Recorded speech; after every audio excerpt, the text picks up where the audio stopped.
very much, Mr. Chairman, over here. And I'm going to continue. Dr. Strain, Doctor, you were just talking about what the doctor can find out by asking the next of kin. And one of the issues that we dealt with, not opioid directly related, but dealing with violent tendencies and violence that we were trying to deal with in cures and in some other things, was trying to figure out how we keep privacy for individuals, but at the same time have some family involvement where the family is actually involved in a person's life, because if they have a significant mental illness and maybe also a drug addiction on top of that, it's sometimes very difficult for the family to get information because of the HIPAA laws. So Dr. Martz raises good points, but how do we reach that balance where, particularly if you're living in the home with parents or a sibling, that they can have enough information to know whether A, they're in danger, or B, how they can be of most assistance to their beloved family member? Got any ideas for us? I think that thanks. It's a critical question, Representative Griffiths, and it really comes down to, I think, the provider-patient relationship and that judgment that occurs in that relationship in terms of where do I treat patients, and where do I go in terms of when I've got information that I believe has reached a critical point where I need to bring in a family member and inform them that. And there can be instances where I may do that, even if the patient is saying, I don't want you to do that. So obviously, for example, if there's issues of abuse of a child or a parent or things like that, I may be compelled to do so. Or if somebody is reporting that they're suicidal or homicidal. But at the end of the day, it does distill down to, I think, that relationship and the provider having a determination of where do they need to go with the information that they're receiving. I think that trying to create a systematic answer to that may be challenging. Well, we found it to be a challenge, but we're still working on it, because obviously with the number of violent situations we've had in our country, these tragedies that have occurred, we're trying to figure out what's both right for the patient and right for society as a whole.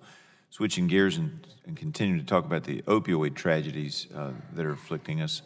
Dr. Kilkenny, you work in Huntington and Cabell County. Do you find that, because we had we had an earlier hearing this week on pill dumping, and particularly into a couple towns in West Virginia, do you find that those drugs coming into the small towns outside of your community, about 56 miles away was one of them, Kermit, and the reason I know that is because it's only about 53 miles from my district in Western Virginia. Do you find that has a spillover with the patients that you're seeing, that some of those folks are coming from those rural areas where all these drugs were dumped? Yeah, I think the evidence in West Virginia indicates that the current injection drug use, the illicit trade, was spawned by an overprescribing and then a more responsible set of prescribing. So it would be reasonable to conclude that your testimony would also affect my district, which is about an equidistant, although it takes longer to get through the mountains to get to my district from Kermit or from the other towns, that the problems would be very similar. You would be reasonable to make that conclusion, would it not? I think that I think that Virginia, West Virginia, Kentucky, Tennessee, any of the Appalachian districts in those states are going to be affected the same as we are. Yeah, that's pretty much my district.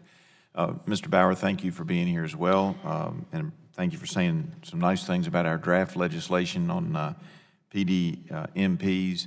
I was really pleased to see the graph that showed that just a few years ago there were only a couple of states, one of which was my state of Virginia in 2011, but that now we have more than 40 states, and all of the states contiguous to my district are now there, because at one point Martinsville had the highest per capita use of, and there's a formula you would know, the morphine equivalents of any place in the country, and North Carolina was not a part of it, so hopefully that will be of some help. Can you explain further what we need to do to get all the states on the same page so that we're able to compare apples to apples? Because I understand in some of the PDMPs that there's a difference in the data. Can you give us a few seconds on that?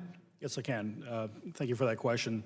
So today, as you know, there are 45 states that do share data securely and efficiently with each other. It's up to the state's purview as to what state they wish to share data with. Typically, it's surrounding states and another concentric circle. The states that are not sharing data today, it is truly a policy issue. The example I mentioned in Florida, Florida just recently passed legislation that will enable them to share effective July 1st of 2018. California is the same way.